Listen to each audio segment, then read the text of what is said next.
Hi, it's Mr. Bennett here. In today's video we're going to be looking at refraction of light. So let's get into it. So I've got a quick video to show you, so have a look at this.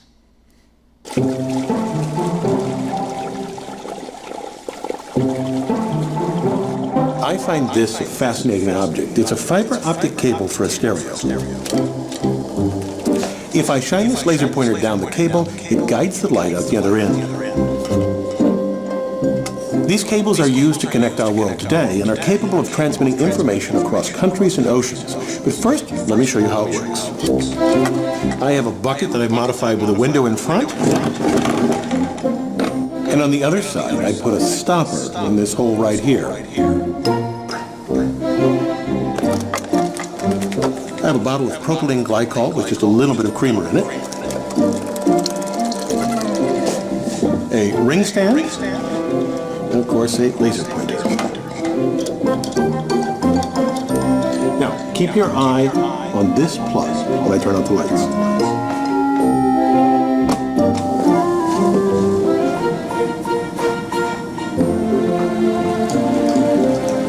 That's wonderful. The light follows the liquid flow all the way to the bucket. Amazing. It does this because of total internal reflection. As the light enters the stream, it is reflected as soon as it hits the interface between air and liquid. You can see here the first reflection, and then the second, and the third. This occurs because there's a difference between the index of refraction of the guide material, here propylene glycol, and the outside, air in this case. Recall that any time light strikes a surface, it can either be absorbed by the material, reflected from it, or passed into and through it. The latter we call refraction. It's easier to see from a top view. Reflection and refraction can happen at the same time, but if a light ray hits the surface at an angle greater than the critical angle, it will be completely reflected and not refracted. For this propylene glycol and air system, as long as a beam hits the surface at an angle greater than 44.35 degrees, measured from the normal, it will propagate down the stream via total internal reflection. To create this same effect in an optical fiber, engineers create a core of glass, usually pure silicon dioxide, and an outside layer called cladding, which they also typically make from silicon dioxide, but with bits of boron or germanium to decrease its index of refraction. A 1% difference is enough to make a fiber work. To make such a long, thin piece of glass, engineers heat a large glass preform. Its center is the pure core glass and the outside the cladding. They then draw or pull a fiber by winding the melt onto a wheel at speeds up to 1,600 meters per second. Typically, these drawing towers are several stories tall. The height allows the fiber to cool before being wound onto a drum. One of the greatest engineering achievements was the first ocean-spanning fiber optic cable. Called TAT-8, it extended from Tuckerton, New Jersey, following the ocean floor over 3,500 miles until branching out to Whitmouth, England, and Pontoise, France. Engineers designed the cable carefully to survive on the ocean floor. At its center lies the core. Less than 1/10 of an inch in diameter, it contains 6 optical fibers wrapped around a central steel wire. They embedded this in an elastomer to cushion the fibers, surrounded it with steel strands, and then sealed it inside a copper cylinder to protect it from water. The final cable was less than 1 inch in diameter, yet it could handle some 40,000 simultaneous phone calls. The essence of how they send information through a fiber optic cable is very simple. I could have a prearranged signal with someone at the other end.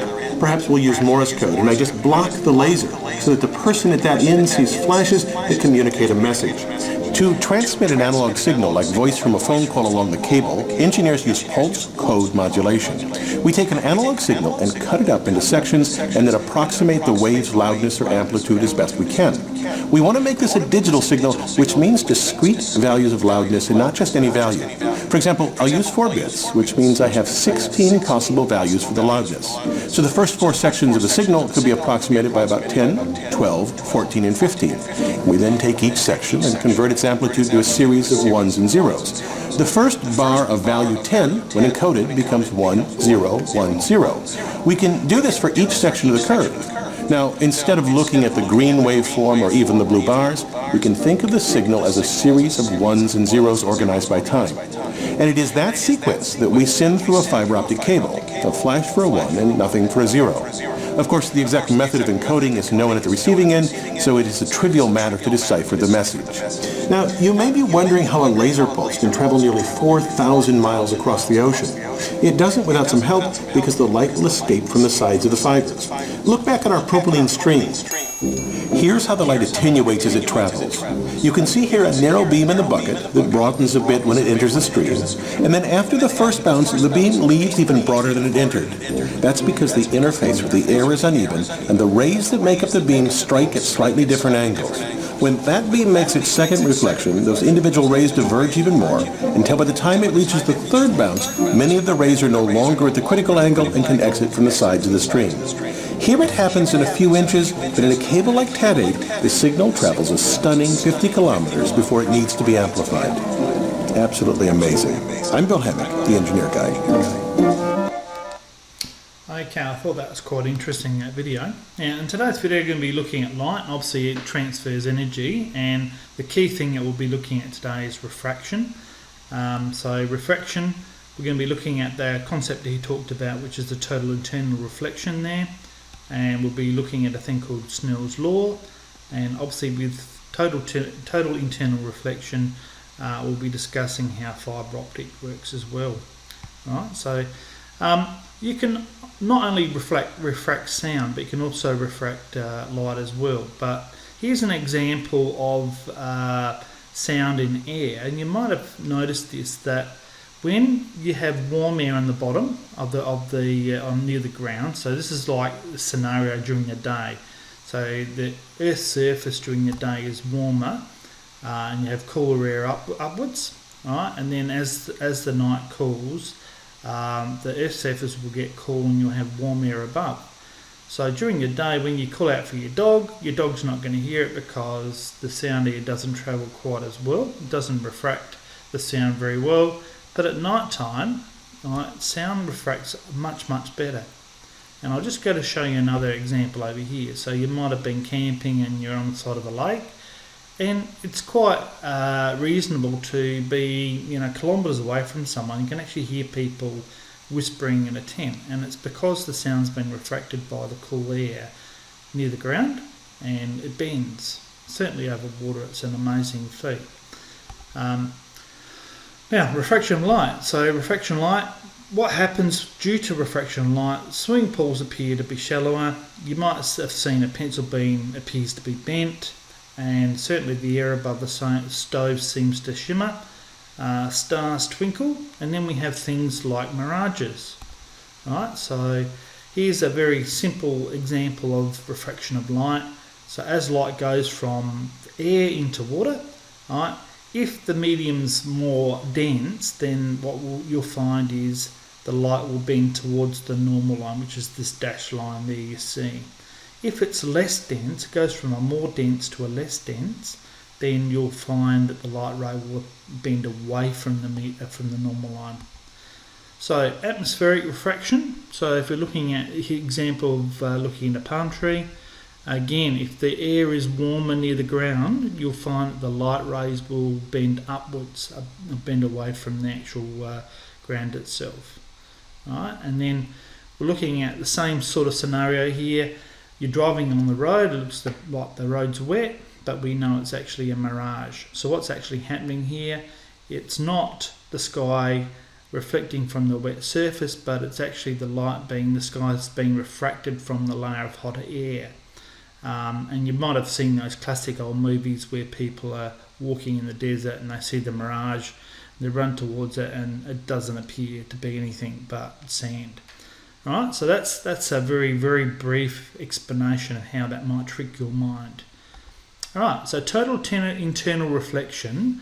What happens here is when you're going from a more dense to a less dense medium here, so in example A, you're getting some reflection, you're also getting some refraction as well, because the light's not at that critical angle yet. In B, you're getting the same scenario. C, and getting to point D, you're finding that the angle refraction is actually getting quite large. When you get to point E, you find that none of the light actually gets outside of the material. Alright? It's the angle refraction is actually greater than 90 degrees. So when you get that particular angle E, that's what we call our critical angle. And anything beyond that critical angle, you don't get any refraction of the light, you only get reflection of the light. And this is the key to how optic fibre works. So again, Alright, the same sort of diagram. So that critical angle is the angle where no light will come out of that material. Alright, so above that is really important. So your total internal reflection is actually very, very important for, you know, jewelry. And obviously a diamond sparkles very, very bright, and it's using the idea of total internal reflection to actually make it look brilliant.